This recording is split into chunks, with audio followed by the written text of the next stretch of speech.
ಎಲ್ಲ ನನ್ನ 8ನೇ ವರ್ಗದ ಕನ್ನಡ ಮಾಧ್ಯಮದ ವಿದ್ಯಾರ್ಥಿಗಳಿಗೆ ಸಮಾಜ ವಿಜ್ಞಾನ ವಿಷಯಕ್ಕೆ ಸಂಬಂಧಿಸಿದಂತೆ ಒಂದು ಆನ್ಲೈನ್ ಒಂದು ಕ್ಲಾಸ್ಗೆ ಸ್ವಾಗತ.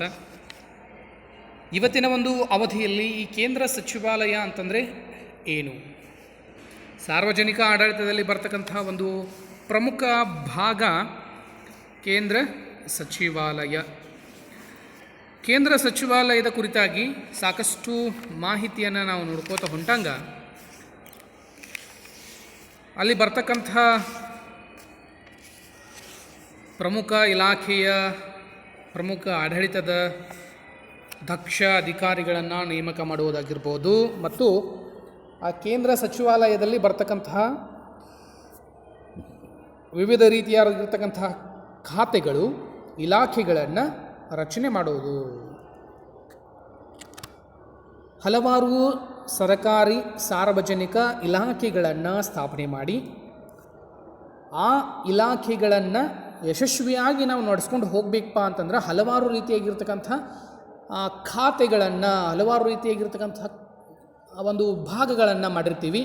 ಆ ಭಾಗಗಳಲ್ಲಿ ಒಂದು ಉತ್ತಮವಾದಂತಹ ದಕ್ಷವಾದಂತಹ ಸಾರ್ವಜನಿಕರಿಗೆ ಹಿತವನ್ನು ಕಾಯ್ದುಕೊಂಡು ಹೋಗ್ತಕ್ಕಂತಹ ಹಲವಾರು ಆಡಳಿತದ ಪ್ರಮುಖ ಭಾಗಗಳನ್ನು ಆ ಒಂದು ಇಲಾಖೆಯನ್ನು ರಚಿಸುವುದರ ಮೂಲಕವಾಗಿ ಆಡಳಿತದ ದಕ್ಷ ಹಾಗೂ ಯಶಸ್ವಿ ಕಾರ್ಯನಿರ್ವಹಣೆಗೆ ಖಾತೆಗಳನ್ನು ಮತ್ತು ಇಲಾಖೆಗಳನ್ನು ರಚನೆ ಮಾಡ್ತಕ್ಕಂಥದ್ದು ಕೇಂದ್ರ ಸಚಿವಾಲಯಕ್ಕೆ ಸಂಬಂಧಪಟ್ಟಿದ್ದು. ಈ ಕೇಂದ್ರ ಸಚಿವಾಲಯ ಕೇಂದ್ರ ಸರ್ಕಾರದ ವಿವಿಧ ಖಾತೆ ಮತ್ತು ಇಲಾಖೆಗಳ ಏನಾಗಿತ್ತಪ್ಪ ಅಂತಂದ್ರೆ ಅದರ ಮಿಶ್ರಣ ಆಗಿ ನಮಗೆ ಗೊತ್ತಾಗ್ತದೆ. ಇದರದ ಮುಖ್ಯ ಹೊಣೆಗಾರಿಕೆ ಏನು? ಖಾತೆಗಳ ರಾಜಕೀಯ ಮುಖ್ಯಸ್ಥರನ್ನು ಮಂತ್ರಿಗಳಿಗೆ ಅವರ ಕಾರ್ಯನಿರ್ವಹಣೆ ಆಗಿರ್ಬೋದು ಅವರ ಜವಾಬ್ದಾರಿಗಳನ್ನು ನಿರ್ವಹಿಸಲು ಸಹಾಯ ಮಾಡುವುದು. ಈ ಕೇಂದ್ರ ಸಚಿವಾಲಯದ ಒಂದು ಪ್ರಮುಖ ಕಾರ್ಯನೇ ಏನಪ್ಪ ಅಂತಂದರೆ ವಿವಿಧ ರೀತಿಯಾಗಿರ್ತಕ್ಕಂಥ ಖಾತೆಗಳನ್ನು ಹಲವಾರು ಮುಖ್ಯ ಮಂತ್ರಿಗಳಿಗೆ ಅವುಗಳ ಕಾರ್ಯನಿರ್ವಹಣೆ ಮತ್ತು ಜವಾಬ್ದಾರಿಯನ್ನು ನಿರ್ವಹಿಸಲು ಸಹಾಯವನ್ನು ಮಾಡ್ತದೆ. ಕಾರ್ಯದರ್ಶಿಗಳನ್ನು ಮತ್ತು ಆಡಳಿತದ ಒಂದು ಅಧ್ಯಕ್ಷರನ್ನು ಮಂತ್ರಿಗಳನ್ನು ರಾಜಕೀಯವಾಗಿ ಅವರನ್ನು ಒಂದು ಆ ಒಂದು ಪರಿವಾರದ ಒಂದು ಮುಖ್ಯಸ್ಥರನ್ನಾಗಿ ನೇಮಕ ಮಾಡಬೇಕಾಗ್ತದೆ. ಹೀಗಾಗಿ ಕಾರ್ಯದರ್ಶಿಗಳನ್ನು ಆಡಳಿತದ ಮುಖ್ಯಸ್ಥರನ್ನಾಗಿ ಪ್ರಧಾನಿ ಮಂತ್ರಿಗಳನ್ನು ರಾಜಕೀಯ ಮುಖ್ಯಸ್ಥರನ್ನಾಗಿ ಹೊಂದಿರುತ್ತದೆ ಅಂತ ತಿಳ್ಕೊಂಡು ನಮಗೆ ಕೊಟ್ಟಾರೆ. ನಾವು ಇಲ್ಲಿ ಚಿತ್ರದಲ್ಲಿ ಗಮನಿಸ್ಬೋದು ನರೇಂದ್ರ ಮೋದಿಯವರ ಒಂದು ಸಚಿವ ಸಂಪುಟ ಏನೈತಿ ಇದನ್ನು ನಾವು ಕೇಂದ್ರ ಸಚಿವಾಲಯ ಅಂತ ತಿಳ್ಕೊಂಡು ಕರಿತೀವಿ.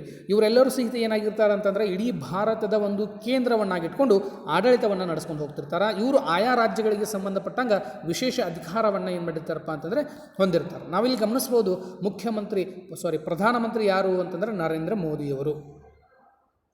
ನರೇಂದ್ರ ಮೋದಿಯವರು ಏನು ಮಾಡ್ತಾರೆ ಅಂತಂದ್ರೆ ವಿವಿಧ ಬಗೆಯಲ್ಲಿ ಇರತಕ್ಕಂತಹ ಭಾರತದ ಹಲವಾರು ರಾಜ್ಯಗಳು ಮತ್ತು ಕೇಂದ್ರಾಡಳಿತ ಪ್ರದೇಶಗಳಿಗೆ ಒಬ್ಬ ಮುಖ್ಯಸ್ಥರಾಗಿ ಕಾರ್ಯವನ್ನು ನಿರ್ವಹಿಸ್ಕೊಂಡು ಹೋಗ್ತಾರೆ. ಅವರಿಗೆ ಸಹಾಯವನ್ನು ಮಾಡೋಕ್ಕೆ ಹಲವಾರು ಜನ ಮಂತ್ರಿಗಳನ್ನು ಸಚಿವರನ್ನು ಏನು ಮಾಡ್ತಾರೆ ಅಂತಂದರೆ ನಿರ್ಮಾಣ ಮಾಡ್ತಾರೆ. ಹೀಗಾಗಿ ನಾವು ಕೇಂದ್ರ ಸಚಿವಾಲಯವನ್ನು ಗಮನಿಸ್ಬೋದು. ಕೇಂದ್ರ ಸಚಿವಾಲಯದ ರಚನೆ ಏನದ, ಇದು ಸಂವಿಧಾನದೊಳಗೆ ಏನಪ್ಪ ಅಂತಂದ್ರೆ 77(3) ಅನ್ವಯ ಭಾರತದ ರಾಷ್ಟ್ರಪತಿಗಳು ಭಾರತದ ರಾಷ್ಟ್ರಪತಿಗಳು ಭಾರತದ ಆಡಳಿತ ವ್ಯವಹಾರಗಳ ಸುಗಮ ಕಾರ್ಯವನ್ನು ನಿರ್ವಹಿಸುವ ಸಂಬಂಧ ಸುಗಮ ಕಾರ್ಯಗಳ ನಿರ್ವಹಣೆಗಾಗಿ ಮತ್ತು ಮಂತ್ರಿಗಳಿಗೆ ವ್ಯವಹಾರಗಳ ಹಂಚುವಿಕೆಗಾಗಿ ಹಲವಾರು ನಿಯಮಗಳನ್ನು ಏನು ಮಾಡಿರ್ತಾರೆ, ರೂಪ ಮಾಡಿರ್ತಾರೆ, ಅಧಿಕಾರಗಳನ್ನು ಕೊಟ್ಟಿರ್ತಾರೆ. ಪ್ರತಿಯೊಬ್ಬರು ಏನು ಮಾಡ್ತಾರೆ ಅಂತಂದರೆ ಈ ಒಂದು ಭಾಗದ ಅನ್ವಯ ಅವರಿಗೆ ಸಂಪೂರ್ಣ ಒಂದು ಜವಾಬ್ದಾರಿಯನ್ನು ಕೊಟ್ಟಿರ್ತಾರೆ. ಅವರು ಆ ಜವಾಬ್ದಾರಿಯನ್ನು ನಿರ್ವಹಿಸೋದ್ರ ಜೊತೆಗೆ ಭಾರತದ ಸಂಪೂರ್ಣ ಅಭಿವೃದ್ಧಿಗಾಗಿ ಏನು ಮಾಡ್ತಾರಪ್ಪ ಅಂತಂದ್ರೆ ಶ್ರಮಿಸಬೇಕಾಗ್ತದೆ. ಸಚಿವಾಲಯದ ಒಂದು ವ್ಯವಸ್ಥೆ ಏನು ನಡೀತದೆ, ಪ್ರತಿಯೊಬ್ಬ ಸಚಿವ ಸಂಪುಟದ ಮಂತ್ರಿ ಒಂದು ಖಾತೆಯನ್ನು ಹೊಂದಿರ್ತಾರೆ. ಅವರಿಗೆ ಸಹಾಯಕವಾಗಿ ರಾಜ್ಯ ಮಂತ್ರಿಗಳು ಮತ್ತು ಉಪಮುಖ್ಯಮಂತ್ರಿಗಳು ಏನು ಮಾಡ್ತಾರೆ ಅಂತಂದರೆ ಕಾರ್ಯವನ್ನು ನಿರ್ವಹಿಸ್ಕೊಂಡು ಹೋಗ್ತಾರೆ. ಇಲಾಖೆಯನ್ನು ನಾವು ಒಂದು ಶ್ರೇಣಿ ವ್ಯವಸ್ಥೆಯೊಳಗೆ ನೋಡೋದಾದ್ರೆ ಸಚಿವಾಲಯದ ಪಾತ್ರ ಮತ್ತು ಕೆಲಸ ಏನು, ಸಚಿವಾಲಯ ಅಂತಂದರೆ ಅದರ ಕೆಲಸ ಏನು ಅಂತಂದರೆ ಸಚಿವಾಲಯವು ಸರ್ಕಾರದ ಗುರಿ ಸಾಧನೆಗೆ ಸಹಾಯ ಮಾಡುವ ಸಂಘಟನೆ. ಸರ್ಕಾರದ ನೀತಿ ನಿಯಮಗಳ ರಚನೆಯಲ್ಲಿ ಮಂತ್ರಿಗಳಿಗೆ ಸಹಾಯ ಮಾಡುತ್ತದೆ. ಹೌದು, ವಿವಿಧ ರೀತಿಯಾಗಿ ನಾವು ಒಂದು ಮಾಹಿತಿಯನ್ನು ನೋಡೋದು ಬಂದ ಮೇಲೆ ಕೇಂದ್ರ ಸಚಿವಾಲಯ ಯಾವ ರೀತಿಯಾಗಿ ಲೋಕಸಭೆ ಮತ್ತು ರಾಜ್ಯಸಭೆಯಲ್ಲಿ ಹಲವಾರು ರೀತಿಯಾಗಿರ್ತಕ್ಕಂಥ ವಿಷಯಗಳ ಕುರಿತಾಗಿ ವಾದ ಮತ್ತು ಪ್ರತಿವಾದಗಳು ನಡೆದು ಅಂತಿಮವಾಗಿ ಒಂದು ಸ್ವರೂಪವನ್ನು ಪಡ್ಕೊಂಡು ಒಂದಲ್ಲ ಒಂದು ಬೆಳವಣಿಗೆಯನ್ನು ಕಾಣ್ತದೆ. ಹೀಗಾಗಿ ಈ ಕೇಂದ್ರ ಸಚಿವಾಲಯದ ಒಂದು ಗುರಿಯನ್ನು ಸಾಧಿಸುವ ಸಲುವಾಗಿ ಸಹಾಯ ಮಾಡ್ತಕ್ಕಂಥ ಸಂಘಟನೆ ಆಗೈತಿ. ಸರ್ಕಾರದ ನೀತಿ ನಿಯಮಗಳ ರಚನೆಯಲ್ಲಿ ಮಂತ್ರಿಗಳಿಗೆ ಏನು ಮಾಡ್ತದ ಅಂತಂದರೆ ಇದು ಸಹಾಯಕಾರಿ ಆಗ್ಯದ ಅಂತ ತಿಳ್ಕೊಂಡು ನಾವು ಕಾಣ್ಬೋದು. ಇನ್ನು ನೆಕ್ಸ್ಟ್ ಬರ್ತಕ್ಕಂಥದ್ದು ಮಂತ್ರಿಗಳು ತಮ್ಮ ಸಂಸದೀಯ ಕೆಲಸವನ್ನು ನಿರ್ವಹಿಸಲು ಸಹಾಯ ಮಾಡುತ್ತದೆ. ಒಬ್ಬ ಮಂತ್ರಿಯಾಗಿರ್ತಕ್ಕಂಥ ವ್ಯಕ್ತಿ ಯಾವೆಲ್ಲ ರೀತಿಯಾಗಿ ಅವನು ಕಾರ್ಯವನ್ನು ಜವಾಬ್ದಾರಿಯನ್ನು ನಿರ್ವಹಿಸಬಲ್ಲ ಅಂತಹ ದಕ್ಷ ಆಡಳಿತಗಾರನಿಗೆ ಒಂದು ಪೋಸ್ಟನ್ನು ಕೊಡ್ತಾರೆ. ಆ ಅಭ್ಯರ್ಥಿ ಏನು ಮಾಡಬೇಕಂತಂದ್ರೆ ಅದಕ್ಕೆ ಚ್ಯುತಿ ಬಾರದಂತೆ ಎಲ್ಲರಲ್ಲಿಯೂ ಸಹಿತ ಒಂದಲ್ಲ ಒಂದು ರೀತಿಯಾಗಿ ವಿವಿಧ ಪ್ರಕಾರದ ಕಾರ್ಯಗಳನ್ನು ಜವಾಬ್ದಾರಿಯುತವಾಗಿ ನಡೆಸ್ಕೊಂಡು ಹೋಗಬಲ್ಲ ಅಂಥವನನ್ನು ಏನು ಮಾಡ್ತಾರೆ ಅಂತಂದ್ರೆ ಜವಾಬ್ದಾರಿ ಸ್ಥಾನದವರು ಕುಲದೃಷ್ಟಿಗೆ ಅವನಿಗೆ ಸಹಾಯವನ್ನು ಮಾಡೋಕ್ಕೆ ವಿವಿಧ ರೀತಿಯಾಗಿರ್ತಕ್ಕಂಥ ಮಂತ್ರಿಗಳು ಆ ಒಂದು ಕೆಲಸವನ್ನು ಜವಾಬ್ದಾರಿಯಿಂದ ಮಾಡಬೇಕು. ಇನ್ನು ಆಡಳಿತದ ವಿಧಿವಿಧಾನಗಳನ್ನು ತಯಾರಿಸುತ್ತಾರೆ.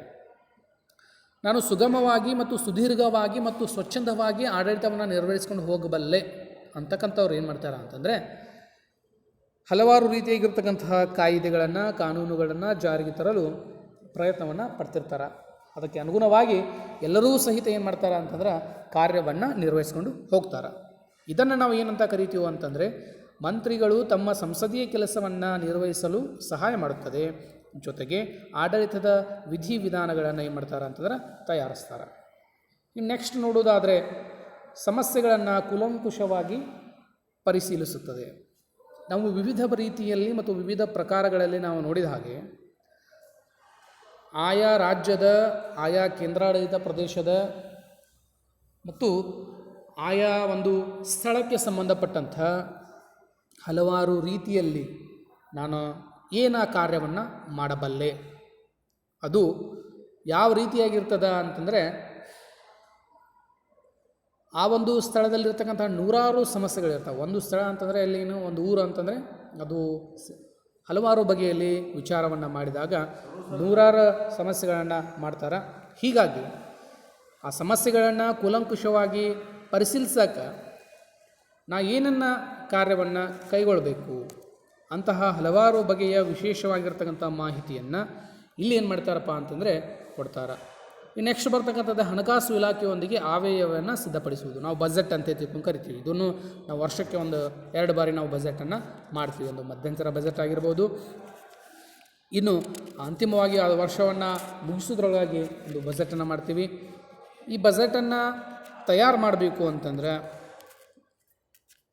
ಆ ವರ್ಷದಲ್ಲಿ ಆರ್ಥಿಕಾಭಿವೃದ್ಧಿಯಲ್ಲಿ ಭಾರತದ ಪಾಲು ಮತ್ತು ಆರ್ಥಿಕತೆಯೊಳಗೆ ಭಾರತ ಯಾವ ರೀತಿ ಮುನ್ನುಗ್ತದ ಮತ್ತು ಜನಸಾಮಾನ್ಯರಿಗೆ ಯಾವೆಲ್ಲ ರೀತಿಯಾಗಿರ್ತಕ್ಕಂತಹ ದರ ನಿಗದಿಗಳು, ಒಂದು ಬೆಲೆ ಹೆಚ್ಚಾಗಿರ್ತದೆ, ಒಂದು ಬೆಲೆ ಕಡಿಮೆ ಆಗಿರ್ತದೆ, ಇಂತಹ ಹಲವಾರು ವ್ಯವಸ್ಥೆಗಳನ್ನು ನಾವು ಜಾರಿಗೊಳಿಸಬೇಕು ಅಂತಂದರೆ ಅದು ಒಂದು ಹಣಕಾಸು ಇಲಾಖೆಯೊಂದಿಗೆ ಆಯಾ ವ್ಯಯವನ್ನು ಯಾವುದನ್ನು ಕ್ರೋಢೀಕರಣ ಮಾಡಬೇಕು, ಯಾವುದರಲ್ಲಿ ಹೆಚ್ಚು ಪಾಲನ್ನು ಕೊಡಬೇಕು. ಶಿಕ್ಷಣ ಕ್ಷೇತ್ರ ಇರ್ಬೋದು, ವಾಣಿಜ್ಯ ಕ್ಷೇತ್ರಗಳಿರ್ಬೋದು, ರಕ್ಷಣಾ ಕ್ಷೇತ್ರಗಳಿರ್ಬೋದು, ಗೃಹ ಇಲಾಖೆಗಳಿರ್ಬೋದು, ಆರೋಗ್ಯ ಇರ್ಬೋದು, ಇಂತಹ ಹಲವಾರು ಪ್ರಕಾರಗಳಲ್ಲಿ ಈ ಹಣ ಏನಾಗ್ತದೆ ಅಂತಂದ್ರೆ ವಿನಿಯೋಗ ಆಗ್ತದೆ. ಆ ಒಂದು ಅಭಿವೃದ್ಧಿಯನ್ನು ನಾವು ಕಾಣಬೇಕು ಅಂತಂದ್ರೆ ಇವಾಗೆಲ್ಲ ಸಹಿತ ಏನಾಗತ್ತದಪ್ಪ ಅಂತಂದ್ರೆ ರಕ್ಷಣಾ ಒಂದು ಕ್ಷೇತ್ರದಲ್ಲಿ ಅತಿ ಹೆಚ್ಚಿನ ಪಾಲನ್ನು ನಮ್ಮ ಬಜೆಟ್ ಏನು ಮಾಡ್ತದೆ ಅಂತಂದ್ರೆ ಒಳಗೊಂಡಿರ್ತದೆ. ಕೃಷಿಗೆ ಎಷ್ಟು ಕೊಡ್ತಾರೆ, ವೈದ್ಯಕೀಯಕ್ಕೆ ಎಷ್ಟು ಕೊಡ್ತಾರೆ, ಶಿಕ್ಷಣಕ್ಕೆ ಎಷ್ಟು ಕೊಡ್ತಾರೆ, ಇಂತಹ ಹಲವಾರು ರೀತಿಯಲ್ಲಿ ನಾವು ಏನು ಮಾಡಬೇಕಂತಂದ್ರೆ ಹಣಕಾಸು ಇಲಾಖೆಯೊಂದಿಗೆ ಕ್ರೋಢೀಕರಣಗೊಂಡು ಆ ಆಯವ್ಯಯವನ್ನು ಖರ್ಚು ವೆಚ್ಚವನ್ನು ನಾವು ಏನು ಮಾಡಬೇಕಾಗ್ತದೆ ಅಂತಂದ್ರೆ ಗಮನಿಸಿ ಆ ಒಂದು ವಿಧಾನದ ಮೂಲಕವಾಗಿ ನಾವು ಹಣಕಾಸು ಇಲಾಖೆಯೊಂದಿಗೆ ಆ ಒಂದು ಆಯವ್ಯಯವನ್ನು ಸಿದ್ಧಪಡಿಸುವುದಾಗಿರ್ಬೋದು. ಇನ್ನು ಕೇಂದ್ರ ಸರ್ಕಾರ ಮತ್ತು ರಾಜ್ಯ ಸರ್ಕಾರದ ನಡುವೆ ಸೇತುವೆ ಅಥವಾ ಕೊಂಡಿಯಂತೆ ಕಾರ್ಯನಿರ್ವಹಿಸುತ್ತದೆ. ಹೌದು, ಕೇಂದ್ರ ಸಚಿವಾಲಯ ಕೇಂದ್ರ ಸರ್ಕಾರ ಮತ್ತು ರಾಜ್ಯ ಸರ್ಕಾರದ ನಡುವೆ ಸೇತುವೆಯಾಗಿದೆ. ಅತ್ಯಂತ ಗಮನಿಸಬೇಕಾಗಿದ್ದು ಏನು ಅಂತಂದರೆ ಈಗ ರಾಜ್ಯ ಸರ್ಕಾರ ನಮ್ಮ ಕರ್ನಾಟಕ ತಗೊಂಡ್ರೆ ಇವಾಗ ರಾಜ್ಯ ಸರ್ಕಾರ ಗೋರ್ಮೆಂಟ್ ನಡೆಸ್ಕೊಂಡು ಹೋಗೋದು ಯಾವುದಪ್ಪ ಅಂತಂದರೆ ಪಾರ್ಟಿಯನ್ನು ತಗೊಂಡಾಗ, ಪಕ್ಷವನ್ನು ತಗೊಂಡಾಗ BJP ಅಂತ ತಿಳ್ಕೊಂಡು ಕೇಳ್ತೀವಿ. ಅದರ ಜೊತೆಗೆ ಕೇಂದ್ರದಲ್ಲಿಯೂ ಸಹಿತ ಯಾವುದು ಪಕ್ಷ ಅಧಿಕಾರದೊಳಗೆ ಐತಿಪ್ಪ ಅಂತಂದರೆ BJP ಐತಿ. ಅಲ್ಲಿ ಅನುಗುಣವಾಗಿ ಏನು ಮಾಡ್ತಾರೆ ಅಂತಂದರೆ ಕೇಂದ್ರದ ಸಚಿವರು ಮತ್ತು ಕೇಂದ್ರ ಸರ್ಕಾರ, ರಾಜ್ಯದ ಸಚಿವರು ಮತ್ತು ರಾಜ್ಯ ಸರ್ಕಾರಗಳ ನಡುವೆ ಒಂದು ರೀತಿಯಾಗಿರ್ತಕ್ಕಂಥ ಸ್ನೇಹ ಸಂಬಂಧವನ್ನು ಹೊಂದಿರಬೇಕು. ಅದರ ಜೊತೆಗೆ ಕೇಂದ್ರ ಸರ್ಕಾರ ರಾಜ್ಯಗಳಿಗೆ ವಿಶೇಷವಾದಂತಹ ಅಧಿಕಾರವನ್ನು ಕೊಡುವುದ್ರ ಜೊತೆಗೆ ಆಯಾ ರಾಜ್ಯಗಳಲ್ಲಿರ್ತಕ್ಕಂತಹ ಹಲವಾರು ರೀತಿಯಾಗಿರ್ತಕ್ಕಂಥ ಸಮಸ್ಯೆಗಳು ಯಾವುವು ಮತ್ತು ಆ ಸಮಸ್ಯೆಗಳನ್ನ ನಾನು ಹೇಗೆ ಬಗೆಹರಿಸಬಲ್ಲೆ ಎಂಬತಕ್ಕಂಥ ವಿಶೇಷವಾಗಿರ್ತಕ್ಕಂಥ ಕಾಳಜಿಯನ್ನು ಕೇಂದ್ರ ಸರ್ಕಾರಗಳು ವಹಿಸ್ಕೊಂಡು ರಾಜ್ಯಕ್ಕೆ ಏನು ಮಾಡ್ತಾರೆ ಅಂತಂದ್ರೆ ಕಳಿಸ್ಕೊಡ್ತಾರೆ. ಹೀಗಾಗಿ ಯಾವುದೇ ಒಂದು ಕಾರ್ಯವನ್ನು ತೆಗೆದುಕೊಂಡಾಗ ಅದೊಂದು ಶಿಕ್ಷಣ ವ್ಯವಸ್ಥೆ ಇರ್ಬೋದು, ಅಥವಾ ಒಂದು ರಸ್ತೆ ವ್ಯವಸ್ಥೆಗಳಿರ್ಬೋದು, ಅಥವಾ ಒಂದೊಂದು ಬ್ಯಾಂಕಿಂಗ್ ವ್ಯವಸ್ಥೆ ಇರ್ಬೋದು, ಅಥವಾ ರೋಡ್ ಮೇಲೆ ಚಲಿಸ್ತಕ್ಕಂಥ ಹಲವಾರು ರೀತಿಯಾಗಿರ್ತಕ್ಕಂಥ ವಿಮಾನಯಾನ ಇರ್ಬೋದು, ಮತ್ತು ರೈಲ್ವೆ ಇಲಾಖೆಗಳಿರ್ಬೋದು, ಎಲ್ಲ ಕ್ಷೇತ್ರಗಳಿಗೂ ಸಹಿತ ಎಷ್ಟು ಹಣವನ್ನು ವಿನಿಯೋಗಿಸ್ತಾರೆ ಮತ್ತು ಅದನ್ನು ಅಭಿವೃದ್ಧಿಪಡಿಸೋಕೆ ಏನೇನು ಸಾಧ್ಯ ಐತಿ ಅನ್ನೋದನ್ನು ಆ ಕೇಂದ್ರ ಸರ್ಕಾರ ಮತ್ತು ರಾಜ್ಯ ಸರ್ಕಾರದ ನಡುವೆ ಸೇತುವೆಯಾಗಿ ಏನು ಮಾಡ್ತದೆ ಅಂತಾರೆ ಕಾರ್ಯನಿರ್ವಹಿಸ್ಕೊಂಡು ಹೋಗ್ತದೆ. ಇನ್ನು ನೆಕ್ಸ್ಟ್ ಬರ್ತಕ್ಕಂಥದ್ದೇ ರಾಜ್ಯ ಸಚಿವಾಲಯ. ಇನ್ನು ಕೇಂದ್ರ ಸಚಿವಾಲಯ ಆದ ತಕ್ಷಣ ರಾಜ್ಯ ಸಚಿವಾಲಯ, ಪ್ರತಿಯೊಂದು ರಾಜ್ಯದ ಸಚಿವಾಲಯ ನರಮಂಡಲದಂತೆ ಕಾರ್ಯನಿರ್ವಹಿಸ್ತದೆ. ಹೌದಾ? ಪ್ರತಿಯೊಂದು ರಾಜ್ಯ ಸರ್ಕಾರ ಏನು ಮಾಡ್ತದೆ ಅಂತಂದ್ರೆ ಹಲವಾರು ರೀತಿಯಾಗಿರ್ತಕ್ಕಂಥ ವ್ಯವಸ್ಥೆಗಳನ್ನು ಜಾರಿಗೊಳಿಸಿರ್ತಕ್ಕಂಥ ಕೇಂದ್ರ ಸರ್ಕಾರ, ಆ ಕೇಂದ್ರ ಸರ್ಕಾರದ ಅನ್ವಯ ಹಲವಾರು ರಾಜ್ಯ ಸಚಿವಾಲಯಗಳು ನೇಮಕ ಆಗ್ತಾವೆ. ಪ್ರತಿಯೊಂದು ರಾಜ್ಯ ಸಚಿವಾಲಯವು ನರಮಂಡಲದಂತೆ ಕೆಲಸ ಮಾಡ್ತದೆ. ಸಚಿವಾಲಯವು ಹಲವು ಇಲಾಖೆಗಳನ್ನು ಏನು ಮಾಡ್ತದೆ ಅಂತಂದ್ರೆ ಒಳಗೊಂಡಿರ್ತದೆ. ಅವುಗಳಲ್ಲಿ ಮಂತ್ರಿಗಳು, ಪ್ರಧಾನ ಕಾರ್ಯದರ್ಶಿಗಳು, ಮುಖ್ಯ ಕಾರ್ಯದರ್ಶಿಗಳು, ಇವರನ್ನು ನಾವು ಏನು ಮಾಡ್ತೀವಿ ಅಂತಂದರೆ ಇಲಾಖೆಯ ರಾಜಕೀಯ ಮುಖ್ಯಸ್ಥರು ಯಾರು ಅಂತ ಕೇಳಿದರೆ ಮಂತ್ರಿಗಳು. ಆಡಳಿತವನ್ನು ನಡೆಸ್ಕೊಂಡು ಹೋಗೋಕೆ ಕೆಲವೊಂದಿಷ್ಟು ಜನ ಮಂತ್ರಿಗಳಿರ್ತಾರಲ್ಲ, ಅವರನ್ನು ನಾವು ಪ್ರಧಾನ ಕಾರ್ಯದರ್ಶಿ ಅಂತ ಕರಿತೀವಿ. ಇನ್ನು ರಾಜ್ಯ ಸಚಿವಾಲಯದ ಮುಖ್ಯಸ್ಥರು ಯಾರು ಅಂತ ಕೇಳಿದರೆ ಅವರು ಮುಖ್ಯ ಕಾರ್ಯದರ್ಶಿ ಅಂತ ತಿಳ್ಕೊಂಡು ಕರಿತೀವಿ. ಕಾರ್ಯದರ್ಶಿಯು ಒಂದು ಅಥವಾ ಎರಡು ಇಲಾಖೆಯ ಮುಖ್ಯಸ್ಥರಾಗಿರ್ತಾರೆ. ನಾವು ಹಲವಾರು ಇಲಾಖೆಯನ್ನು ರಚನೆ ಮಾಡಿಕೊಂಡಾಗ ಅಲ್ಲಿ ಕಾರ್ಯದರ್ಶಿ ಅಂತ ಬಂದಾಗ ಆ ಕಾರ್ಯದರ್ಶಿ, ಪ್ರಧಾನ ಕಾರ್ಯದರ್ಶಿಗಳು ಏನು ಮಾಡ್ತಾರೆ ಅಂತಂದ್ರೆ ಒಂದು ಅಥವಾ ಎರಡು ಇಲಾಖೆಯ ಮುಖ್ಯಸ್ಥರಾಗಿ ಕಾರ್ಯವನ್ನು ನಿರ್ವಹಿಸ್ತಾರೆ. ಸಾಮಾನ್ಯವಾಗಿ ಇವರು ಯಾರು ಅಧಿಕಾರದೊಳಗಿರ್ತಾರ ಅಂತಂದರೆ ಒಬ್ಬ ಭಾರತೀಯ ಆಡಳಿತ ಸೇವೆ, ಇಂಡಿಯನ್ ಅಡ್ಮಿನಿಸ್ಟ್ರೇಟಿವ್ ಸರ್ವಿಸ್, IAS ಅಂತೇಳಿ ಕರಿತೀವಿ. ಭಾರತೀಯ ಆಡಳಿತ ಸೇವಾ ಹಂತದ ಒಬ್ಬ ಅಧಿಕಾರಿಯಾಗಿರ್ತಾರೆ. IAS ಎಕ್ಸಾಮನ್ನು ಪಾಸ್ ಮಾಡ್ಕೊಂಡು ಬಂದಿರತಕ್ಕಂಥ ವ್ಯಕ್ತಿಗಳನ್ನ ಏನು ಮಾಡ್ತಾರೆ ಅಂತಂದರೆ ಕಾರ್ಯದರ್ಶಿಯಾಗಿ ಏನು ಮಾಡ್ತಾರೆ ಅಂತಂದರೆ ಆಯ್ಕೆಯನ್ನು ಮಾಡ್ತಾರೆ. ಇನ್ನು ರಾಜ್ಯ ಸಚಿವಾಲಯದ ಒಂದು ರಚನೆಯನ್ನು ನಾವು ನೋಡ್ಕೋತಾ ಬಂದಾಗ ಮುಖ್ಯಮಂತ್ರಿಗಳು ಮಂತ್ರಿಗಳಿಗೆ ಖಾತೆಗಳನ್ನು ಹಂಚಿಕೆ ಮಾಡ್ತಾರೆ. ಆದರೆ ಆ ಖಾತೆಗಳ ಸಂಖ್ಯೆ ರಾಜ್ಯದಿಂದ ರಾಜ್ಯಗಳಿಗೆ ವ್ಯತ್ಯಾಸ ಆಗಿರ್ತದೆ. ಸಾಮಾನ್ಯವಾಗಿ ಖಾತೆಗಳ ಸಂಖ್ಯೆ 16ರಿಂದ 35ರವರೆಗೆ ಇರ್ತದೆ ಅಂತ ತಿಳ್ಕೊಂಡು ಏನು ಮಾಡ್ತಾರೆ ಅಂತಂದರೆ ಹೇಳ್ತಾರೆ. ಇಲ್ಲಿ ರಾಜ್ಯದ ಮುಖ್ಯ ಕಾರ್ಯದರ್ಶಿ ಏನು ಮಾಡ್ತಾನೆ ಅಂತಂದ್ರೆ ಸರ್ಕಾರದ ಆಡಳಿತದ ಮುಖ್ಯಸ್ಥನಾಗಿಯೂ ಮತ್ತು ಸಚಿವಾಲಯದ ಮುಖ್ಯಸ್ಥರಾಗಿಯೂ ಆಗಿರ್ತಾರೆ. ಪ್ರತಿಯೊಂದು ಇಲಾಖೆಗೆ ಏನು ಮಾಡ್ತಾರೆ ಅಂತಂದರೆ ಒಬ್ಬ ಆಡಳಿತಾಧಿಕಾರಿಯನ್ನು ಏನು ಮಾಡ್ತಾರೆ ಅಂತಂದ್ರೆ ನೇಮಕ ಮಾಡಿರ್ತಾರೆ. ರಾಜ್ಯ ಸಚಿವಾಲಯದ ಕಾರ್ಯಕ್ಕೆ ನಾವು ಬಂದೀವಿ ಅಂತಂದರೆ ರಾಜ್ಯ ಸರ್ಕಾರದ ಆಡಳಿತಾಂಗ ಸಾಧನ. ಒಂದು ರಾಜ್ಯ ಸರ್ಕಾರ ನಡ್ಕೊಂಡು ಹೋಗಬೇಕು, ಒಳ್ಳೆಯ ರೀತಿಯಾಗಿರ್ತಕ್ಕಂಥ ಕಾರ್ಯಗಳನ್ನ ನಂಬ್ಕೊಂಡು ಹೋಗಬೇಕು ಅಂತಂದರೆ ಅಲ್ಲಿ ಏನಾಗಬೇಕು, ಆಡಳಿತಾಂಗ ಸಾಧನ ಆಗಿರಬೇಕು. ರಾಜ್ಯಕ್ಕೆ, ಸರ್ಕಾರಕ್ಕೆ ಸಲಹೆ ನೀಡುವ ತಜ್ಞರ ಮಂಡಳಿಯಾಗಿ ಕಾರ್ಯನಿರ್ವಹಿಸ್ತದೆ. ಸರ್ಕಾರದ ನೀತಿ ನಿಯಮಗಳನ್ನು ಸಂಯೋಜಿಸಿ ಸರ್ಕಾರದ ವಿವಿಧ ಇಲಾಖೆಗಳ ನಡುವೆ ಸಮನ್ವಯವನ್ನು ಸಾಧಿಸ್ತದೆ. ರಾಜ್ಯ ಸಚಿವಾಲಯದ ಕಾರ್ಯಗಳಲ್ಲಿ ಪ್ರಮುಖವಾಗಿ ನಾವು ಗಮನಿಸಬೇಕಾಗಿದ್ದು ಹಲವಾರು ಬಗೆಯಲ್ಲಿ ಸರ್ಕಾರದ ಆಡಳಿತಾಂಗದ ಒಂದು ಭಾಗ ರಾಜ್ಯ ಸರ್ಕಾರಕ್ಕೆ ಸಲಹೆ ನೀಡುವ ಒಂದು ತಜ್ಞರ ಮಂಡಳಿಯಾಗಿ ಕಾರ್ಯವನ್ನು ನಿರ್ವಹಿಸ್ತದೆ. ಸರ್ಕಾರದ ನೀತಿ ನಿಯಮಗಳನ್ನು ಸಂಯೋಜಿಸಿ ಸರ್ಕಾರದ ವಿವಿಧ ಖಾತೆಗಳ ಅಥವಾ ವಿವಿಧ ಇಲಾಖೆಗಳ ನಡುವೆ ಸಮಯವನ್ನು ಸಾಧಿಸ್ತಾರೆ. ಇಲ್ಲಿ ಶಾಸನದ ಕರಡು ಪ್ರತಿಯನ್ನು ರೂಪಿಸುವುದು ಮತ್ತು ಹಣಕಾಸಿನ ನಿಯಂತ್ರಣಕ್ಕಾಗಿ ವಿವಿಧ ವಿಧಾನಗಳನ್ನು ರೂಪಿಸುವುದು. ಹೌದು, ಏನು ಮಾಡ್ತಾರೆ ಅಂತಂದರೆ ಶಾಸನದ ಕರಡು ಪ್ರತಿಯನ್ನು ರೂಪಿಸುವುದು. ನಾನು ಶಾಸನವನ್ನು ಹೊರಡಿಸ್ತೀನಿ, ನಾನು ಅಧಿಕಾರದಲ್ಲಿದ್ದಾಗ ನಾನು ಏನಾದರೂ ಒಂದು ಬದಲಾವಣೆ ತರ್ತೀನಿ ಅಂತ ತಿಳ್ಕೊಂಡು ಆ ಒಂದು ವಿಧಾನವನ್ನು ರೂಪಿಸೋದಾಗಿರ್ಬೋದು. ಮತ್ತು ಹಣಕಾಸಿನ ನಿಯಂತ್ರಣಕ್ಕಾಗಿ ಹಲವಾರು ರೀತಿಯಾಗಿರ್ತಕ್ಕಂಥ ವಿಧಾನಗಳನ್ನು ರೂಪಿಸುವುದಾಗಿರ್ಬೋದು. ಇನ್ನು ರಾಜ್ಯದ ರಾಜಕೀಯ ಮತ್ತು ಆಡಳಿತದ ವ್ಯವಸ್ಥೆಯ ಚಟುವಟಿಕೆ ಕೇಂದ್ರವಾಗಿ ಆಡಳಿತ ಕಾರ್ಯ ನಡೆಸ್ಕೊಂಡು ಹೋಗ್ತಾರೆ. ಅಲ್ಲಿ ಬರ್ತಕ್ಕಂಥ ಪ್ರಮುಖ ವಿಧಾನ ಅಂತಂದರೆ ರಾಜ್ಯದ ಆಯವ್ಯಯವನ್ನು ಸಿದ್ಧಪಡಿಸುವುದು. ಅಲ್ಲಿ ಕೇಂದ್ರ ಸರ್ಕಾರ ಏನು ಮಾಡ್ತಂದ್ರೆ ಕೇಂದ್ರದ ಒಟ್ಟಾರೆ ಆಯವ್ಯಯವನ್ನು ಸಿದ್ಧ ಮಾಡ್ತದೆ. ಅದು ರಾಜ್ಯಕ್ಕೆ ಬಂತಪ್ಪ ಅಂತಂದ್ರೆ ರಾಜ್ಯದ ಆಯವ್ಯಯವನ್ನು ಸಿದ್ಧಪಡಿಸುವುದು ಮತ್ತು ಸಾರ್ವಜನಿಕ ವೆಚ್ಚದ ಮೇಲೆ ಮಿತಿಯನ್ನು ವಿಧಿಸುವುದು. ಸಾರ್ವಜನಿಕರು ಎಷ್ಟು ಖರ್ಚು ಮಾಡಬೇಕು, ಯಾವೆಲ್ಲ ವಸ್ತುಗಳಿಗೆ ಬೆಲೆಯನ್ನು ನಿಗದಿ ಮಾಡಬೇಕು ಅಂತ ತಿಳ್ಕೊಂಡು ಅಲ್ಲಿ ಆಯವ್ಯಯವನ್ನು ಏನು ಮಾಡ್ತಾರೆ ಅಂತಂದ್ರೆ ರಾಜ್ಯ ಸಚಿವಾಲಯ ಕಾನೂನನ್ನು ಹೇರ್ತದೆ. ಇನ್ನು ಕಾನೂನು ಮತ್ತು ಸುವ್ಯವಸ್ಥೆ. ಕಾನೂನು ಮತ್ತು ಸುವ್ಯವಸ್ಥೆ ಏನಪ್ಪ ಅಂತಂದರೆ ಒಂದೇ ನಾಣ್ಯದ ಎರಡು ಮುಖಗಳಿದ್ದಂತೆ. ರಾಷ್ಟ್ರದ ಸುಖ ಶಾಂತಿಗೆ, ಐಕ್ಯತೆಗೆ, ಅಭಿವೃದ್ಧಿಗೆ ಕಾನೂನು ಮತ್ತು ಸುವ್ಯವಸ್ಥೆ ಅತ್ಯಗತ್ಯವಾಗಿರುತ್ತದೆ. ಇವಾಗ ಕಾನೂನು ಅಂತಂದರೆ ಮತ್ತು ಸುವ್ಯವಸ್ಥೆ ಅಂತಂದರೆ ಕಾನೂನನ್ನು ಹೊರಡಿಸ್ತಾರೆ. ಅದನ್ನು ಕಾಪಾಡ್ಕೊಂಡು ಹೋಗಬೇಕು ಅಂತಂದರೆ ಅಲ್ಲಿ ಪ್ರಮುಖ ಭಾಗಗಳನ್ನು ಮಾಡಿರ್ತಾರೆ. ಅದರಲ್ಲಿ ಪೊಲೀಸ್ ಇಲಾಖೆ ಆಗಿರ್ಬೋದು, ರಕ್ಷಣಾ ಇಲಾಖೆಗಳಾಗಿರ್ಬೋದು. ಇವ್ರು ಏನು ಮಾಡ್ತಾರೆ ಅಂತಂದರೆ ಆ ಸುವ್ಯವಸ್ಥೆಯನ್ನು ಕಾಪಾಡೋಕ್ಕೆ ಶ್ರಮಿಸ್ತಾರೆ. ಒಂದು ರಾಷ್ಟ್ರ ಸುಖ ಶಾಂತಿ ಐಕ್ಯತೆ ಅಭಿವೃದ್ಧಿಯನ್ನು ಕಾಣಬೇಕು ಅಂತಂದರೆ ಅಲ್ಲಿ ಕಾನೂನು ಮತ್ತು ಸುವ್ಯವಸ್ಥೆ ಏನಾಗಿರ್ತಾವೆ ಅಂತಂದ್ರೆ ಎರಡೂ ಅಚ್ಚಳಿಯಾದಂತಹ ಸ್ಥಾನವನ್ನು ಪಡ್ಕೊಂಡಿರ್ತಾವೆ. ಸಂವಿಧಾನದ 7ನೇ ಅನುಸೂಚಿಯ ಪ್ರಕಾರ ರಾಜ್ಯ ಪಟ್ಟಿಯಲ್ಲಿ ಕಾನೂನು ಮತ್ತು ಸುವ್ಯವಸ್ಥೆಯ ಬಗ್ಗೆ ತಿಳಿಸಲಾಗಿದೆ.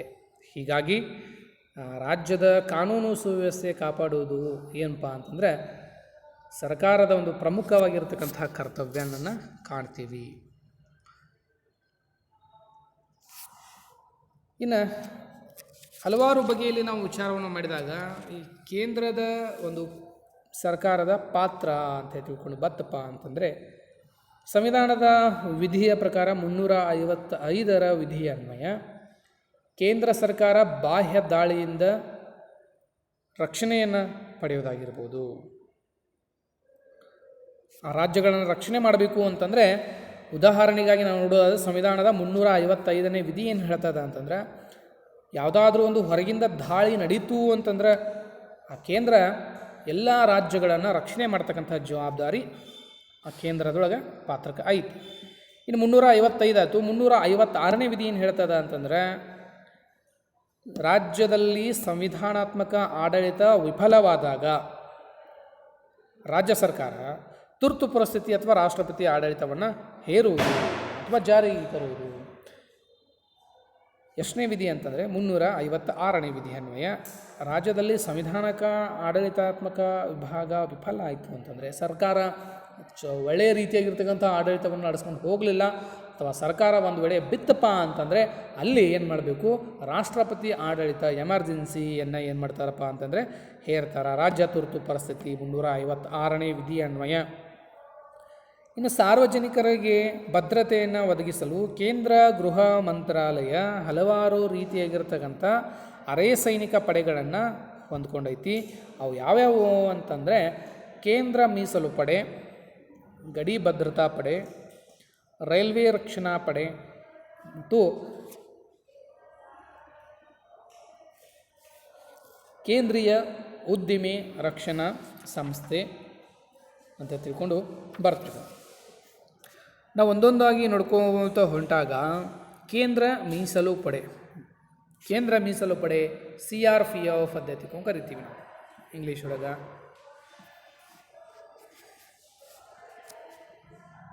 ಈ ಪಡೆ ಏನು ಮಾಡ್ತದೆ ಅಂತಂದ್ರೆ ಕಾನೂನು ಮತ್ತು ಸುವ್ಯವಸ್ಥೆಯನ್ನು ಕಾಪಾಡಲು, ದಂಗೆಗಳನ್ನು ಹತ್ತಿಕ್ಕಲು ಹಾಗೂ ದೇಶದ ಯಾವುದೇ ಭಾಗ ಪ್ರಕೃತಿ ವಿಕೋಪಕ್ಕೆ ಒಳಗಾಗಿತ್ತಪ್ಪ ಅಂತಂದ್ರೆ ಅಲ್ಲಿ ಪರಿಹಾರದ ಕಾರ್ಯಗಳನ್ನು ನಡೆಸ್ಕೊಂಡು ಹೋಗಾಕ ಇದು ಏನು ಮಾಡ್ತದೆ ಅಂತಂದ್ರೆ ಕಾರ್ಯವನ್ನು ನಿರ್ವಹಿಸ್ಕೊಂಡು ಹೋಗ್ತದೆ ಕೇಂದ್ರ ಮೀಸಲು ಪೊಲೀಸ್ ಪಡೆ.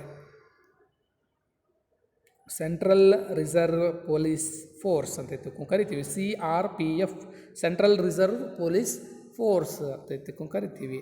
ಇದು ಏನು ಮಾಡ್ತದೆ ಅಂತಂದರೆ ಎಲ್ಲಾದರೂ ಭಾರತದಲ್ಲಿ ಪ್ರಕೃತಿ ವಿಕೋಪಗಳು ಸಂಭವಿಸಿದ್ದೇ ಆದರೆ ಸುನಾಮಿಗಳು ಬಂತಪ್ಪ ಅಂತಂದರೆ, ಚಂಡಮಾರುತಗಳು ಸಂಭವಿಸ್ತು ಅಂತಂದರೆ, ನೆರೆ ಹಾವಳಿ ಆಯ್ತಪ್ಪ ಅಂತಂದರೆ ಇವರೇನು ಮಾಡ್ತಾರೆ ಅಂತಂದರೆ ಕೇಂದ್ರದಿಂದ ಏನು ಮಾಡ್ತಾರೆ, ರಾಜ್ಯಗಳಿಗೆ ಬಂದು ಆ ಒಂದು ಸಂಕಷ್ಟಿನಲ್ಲಿ ಸಿಲುಕಿರ್ತಕ್ಕಂಥ ವ್ಯಕ್ತಿಗಳಿಗೆ ಸಹಾಯವನ್ನು ಮಾಡ್ತಾರೆ. ಇನ್ನು BSF ಅಂತ ತಿಳ್ಕೊಂಡು ಬರ್ತದೆ, ಗಡಿ ಭದ್ರತಾ ಪಡೆ, ಬಾರ್ಡರ್ ಸೆಕ್ಯೂರಿಟಿ ಫೋರ್ಸ್ ಅಂತ ತಿಳ್ಕೊಂಡು ಬರ್ತದೆ. ಈ ಬಾರ್ಡರ್ ಸೆಕ್ಯೂರಿಟಿ ಫೋರ್ಸ್ದವ್ರು ಏನು ಮಾಡ್ತಾರೆ, ಗಡಿ ಭಾಗಗಳಲ್ಲಿ ಅಪರಾಧಿ ಕೃತ್ಯಗಳನ್ನು ತಡೆಗಟ್ಟಲು ಇದು ಏನು ಮಾಡೋದಪ್ಪ ಅಂತಂದ್ರೆ ರಚನೆಯನ್ನು ಮಾಡ್ಯಾರ. ಭಾರತದ ಗಡಿಯುದ್ದಕ್ಕೂ ಹಲವಾರು ರಾಷ್ಟ್ರಗಳ ಜೊತೆಗೆ ಭಾರತ ಗಡಿಯನ್ನು ಹಂಚ್ಕೊಂಡಿರ್ತದೆ. ಆ ಭಾರತದ ಗಡಿಯಲ್ಲಿನ ಹಂಚ್ಕೊಂಡಿರ್ತಕ್ಕಂತಹ ಹಲವಾರು ವಿದೇಶಿಗರು ಏನಾದರೂ ತಂಟೆ ತಕರಾರನ್ನು ಮಾಡಿದ್ದೇ ಆದರೆ ಅದನ್ನು ಏನು ಮಾಡ್ತಾರಪ್ಪ ಅಂತಂದ್ರೆ ಬಂದೋಬಸ್ತ್ ಏರ್ಪಡಿಸ್ತಾರೆ. ಗಸ್ತು ತಿರುಗೋದಾಗಿರ್ಬೋದು, ಗಡಿ ಪ್ರದೇಶದ ಜನರ ಮತ್ತು ಅವರ ಆಸ್ತಿ ರಕ್ಷಣೆಯನ್ನು ಮಾಡೋದಾಗಿರ್ಬೋದು, ಇವರ ಒಂದು ಪ್ರಮುಖ ಕಾರ್ಯ. ಇನ್ನು ರೈಲ್ವೆ ರಕ್ಷಣಾ ಪಡೆ ಅಂತಂದರೆ ರೈಲ್ವೆಗಳಲ್ಲಿ ನಡೀತಕ್ಕಂಥ ಅಪರಾಧಗಳನ್ನ ಇವರು ತಡೆಗಟ್ತಾರೆ, ತನಿಖೆ ಮಾಡ್ತಾರೆ ಮತ್ತು ರೈಲ್ವೆ ಆಸ್ತಿ ಮತ್ತು ಹಳಿ ಮೊದಲಾದವುಗಳನ್ನ ಏನು ಮಾಡ್ತಾರಪ್ಪ ಅಂತಂದ್ರೆ ರಕ್ಷಣೆಯನ್ನು ಮಾಡ್ತಾರೆ. ಇನ್ನು ಕೇಂದ್ರೀಯ ಉದ್ದಿಮೆ ಸಂರಕ್ಷಣಾ ಪಡೆ CISF ಅಂತ ತಿಳ್ಕೊಂಡು ಏನು ಮಾಡ್ತೀವಿ, ಇದನ್ನು ಕರಿತೀವಿ. ರಾಷ್ಟ್ರದಲ್ಲಿ ಕಾನೂನು ಮತ್ತು ಸುವ್ಯವಸ್ಥೆಯನ್ನು ಕಾಪಾಡಬೇಕು ಅಂತಂದರೆ ಕೇಂದ್ರ ಸರ್ಕಾರ ಹಲವಾರು ರೀತಿಯಾಗಿರ್ತಕ್ಕಂಥ ಕಾರ್ಯಗಳನ್ನು, ಹೊಣೆಗಾರಿಕೆಯನ್ನು ಕೊಟ್ಟಿರ್ತದೆ. ಅವುಗಳನ್ನು ಒಂದು ನಡೆಸ್ಕೊಂಡು ಹೋಗುವ ಸಂಸ್ಥೆ ಯಾವುದಪ್ಪ ಅಂತ ಕೇಳಿದರೆ ಕೇಂದ್ರೀಯ ಉದ್ದಿಮೆ ಸಂರಕ್ಷಣಾ ಪಡೆ ಅಂತ ತಿಳ್ಕೊಂಡು ಬರ್ತದೆ. ಕೇಂದ್ರ ಸರ್ಕಾರ ಹೊಂದಿರುವ ಜವಾಬ್ದಾರಿಗಳು, ಸೇವೆಗಳಾಗಿರ್ಬೋದು, ಕಾನೂನು ಸುವ್ಯವಸ್ಥೆ ಕಾಪಾಡುವಲ್ಲಿ ಇದು ಪ್ರಮುಖವಾದಂಥ ಪಾತ್ರವನ್ನು ವಹಿಸ್ತದೆ. ಒಂದೊಂದಾಗಿ ನಾವು ಇಲ್ಲಿ ಗಮನಿಸ್ಕೊತ ಹೊಂಟಾಗ ಕೇಂದ್ರೀಯ ಮೀಸಲು ಪಡೆ ನಾವನ್ನು ಇಲ್ಲಿ ನೋಡ್ತೀವಿ ಒಂದು ಚಿತ್ರಣವನ್ನು. ಏನಾದರೂ ಅಪಘಾತಗಳಾಗಿತ್ತಪ್ಪ ಅಂತಂದ್ರೆ ಅಲ್ಲಿ ಏನು ಮಾಡ್ತಾರೆ, ಇವರು ಹಾಜರಿದ್ದು ಆ ಒಂದು ಸಂದರ್ಭವನ್ನು ತಿಳಿಗೊಳಿಸ್ತಾರೆ. ಇನ್ನು ಗಡಿ ಭದ್ರತಾ ಪಡೆ ಗಸ್ತು ತಿರುಗುವುದಾಗಿರ್ಬೋದು, ಏನಾದರೂ ವಿದೇಶಿಗರು ಅಥವಾ ಅಪರಾಧಿ ಕೃತ ಗಡಿ ಭಾಗಗಳು ಏನಾದರೂ ಪುಂಡರು ಏನಾದರೂ ತಂಟೆ ತಕರಾರು ತೆಗೆದ್ರೆ ಅವರನ್ನು ಹತ್ತಿಕ್ಕೋದಾಗಿರ್ಬೋದು, ಇಂಥ ಕೆಲಸವನ್ನು CRPFದವರು ಮಾಡ್ತಾರೆ. ಇನ್ನು ರೈಲ್ವೆ ರಕ್ಷಣಾ ಪಡೆ ಅಂತ ತಿಳ್ಕೊಂಡು ಬರ್ತಪ್ಪ ಅಂತಂದರೆ ಅವರು ಒಂದು ರೀತಿಯಾಗಿರ್ತಕ್ಕಂಥ ವಿಶೇಷ ಅಧಿಕಾರವನ್ನು ಹೊಂದಿರ್ತಾರೆ. ಹಳಿಗಳನ್ನು ರಕ್ಷಣೆ ಮಾಡುವುದು, ರೈಲ್ವೆಗಳಿಗೆ ಬರ್ತಕ್ಕಂಥ ಹಲವಾರು ಅಪರಾಧ ಕೃತ್ಯಗಳನ್ನು ತಡೆಯುವುದು, ಅವರನ್ನು ವಿಚಾರಣೆಗೊಳಪಡಿಸೋದು, ಕಠಿಣವಾದಂಥ ಶಿಕ್ಷೆಗೆ ಗುರಿಪಡಿಸೋದು ಇವರ ಒಂದು ಪ್ರಮುಖ ಕಾರ್ಯ ಆಗಿರ್ತದೆ. ಇನ್ನು ಕೇಂದ್ರೀಯ ಉದ್ದಿಮೆ ಸಂರಕ್ಷಣಾ ಪಡೆ ಅಂತ ತಿಳ್ಕೊಂಡು ಬರ್ತದೆ. ಇವರು ಏನು ಮಾಡ್ತಾರೆ ಅಂತಂದರೆ ಹಲವಾರು ಸರ್ಕಾರದ ಬೃಹತ್ ಉದ್ದಿಮೆಗಳು ಅಂತ ತಿಳ್ಕೊಂಡು ಬರ್ತಾವಲ್ಲ, ಅವು ಫ್ಯಾಕ್ಟ್ರಿಗಳು, ಗೋರ್ಮೆಂಟ್ ಫ್ಯಾಕ್ಟ್ರಿಗಳನ್ನು ಕಾವಲು ಮಾಡೋಕೆ ಇವರು ಏನು ಮಾಡ್ತಾರೆ ಅಂದ್ರೆ ಸಿದ್ಧರಾಗಿರ್ತಾರೆ. ಇನ್ನು ರಾಜ್ಯ ಪೊಲೀಸ್ ವ್ಯವಸ್ಥೆ ಅಂತ ತಿಳ್ಕೊಂಡು ಬರ್ತದೆ. ರಾಜ್ಯದ ಪೊಲೀಸ್ ವ್ಯವಸ್ಥೆ, ನಾವು ನಮ್ಮ ರಾಜ್ಯದಲ್ಲಿ ಶಾಂತಿ ಮತ್ತು ಸುವ್ಯವಸ್ಥೆಯನ್ನು ಕಾಪಾಡಬೇಕು ಅಂತಂದ್ರೆ ಸರ್ಕಾರದ ಪ್ರಾಥಮಿಕ ಕರ್ತವ್ಯ. ಹೀಗಾಗಿ ರಾಜ್ಯಗಳಲ್ಲಿ ಪೊಲೀಸ್ ಖಾತೆಯು ಗೃಹ ಮಂತ್ರಿಯ ಅಧೀನದೊಳಗಿರ್ತದೆ. ಗೃಹ ಮಂತ್ರಿಯು ಪೊಲೀಸ್ ಆಡಳಿತಕ್ಕೆ ಸಂಬಂಧಿಸಿದಂತೆ ಸಂಪೂರ್ಣವಾಗಿರ್ತಕ್ಕಂಥ ಜವಾಬ್ದಾರಿಯನ್ನು ಹೊಂದಿರ್ತಾರೆ. ಇನ್ನು ಪೊಲೀಸ್ ಸಂಘಟನೆಯನ್ನು ನೋಡೋದಾದರೆ ಗೃಹ ಸಚಿವರು, ಅವರಾದ ನಂತರ ಪೊಲೀಸ್ ಮಹಾನಿರ್ದೇಶಕರು, ಅವರನ್ನು ನಾವು ರಾಜ್ಯ ಪೊಲೀಸ್ ಇಲಾಖೆಯ ಮುಖ್ಯಸ್ಥ ಅಂತ ತಿಳ್ಕೊಂಡು ಕರೆದ್ರೆ ಹೆಚ್ಚುವರಿ ಪೊಲೀಸ್ ಮಹಾನಿರ್ದೇಶಕರು ಬರ್ತಾರೆ. ಅವರನ್ನು ನಾವು ಏನಂತ ಕರಿತೀವಪ್ಪ ಅಂತಂದರೆ ಅವರಾದ ನಂತರ deputy inspector general of police ಅಂತ ತಿಳ್ಕೊಂಡು ಬರ್ತಾರೆ. DIGP ಅಂತ ತಿಳ್ಕೊಂಡು ಕರಿತೀವಿ. ಇನ್ನು ನೆಕ್ಸ್ಟ್ ಬರ್ತಕ್ಕಂಥದ್ರೆ ಜಿಲ್ಲಾ ಪೊಲೀಸ್ ವರಿಷ್ಠಾಧಿಕಾರಿಗಳು SP, ಆನಂತರ deputy superintendent of police DYSP, ಅವ್ರ ನಂತರ ಬರ್ತಕ್ಕಂಥವ್ರು inspector of police, circle inspector of police ಅಂತ ತಿಳ್ಕೊಂಡು ಬರ್ತಾರೆ. CPI ಅಂತ ತಿಳ್ಕೊಂಡು ಅವರನ್ನು ಕರಿತೀವಿ. ಇನ್ನು ಬರ್ತಕ್ಕಂಥದ್ರೆ ಸಬ್ ಇನ್ಸ್ಪೆಕ್ಟರ್ ಆಫ್ ಪೊಲೀಸ್ ಅಂತ ತಿಳ್ಕೊಂಡು ಕರಿತೀವಿ. ಸಬ್ ಇನ್ಸ್ಪೆಕ್ಟರ್ ಪೊಲೀಸ್ ಅಂತಂದರೆ PSI. ಇನ್ನು assistant sub inspector of police ಅಂತ ತಿಳ್ಕೊಂಡು ಕರೆದ್ರೆ ಅವ್ರನ್ನ ASI ಅಂತ ತಿಳ್ಕೊಂಡು ಕರಿತೀವಿ.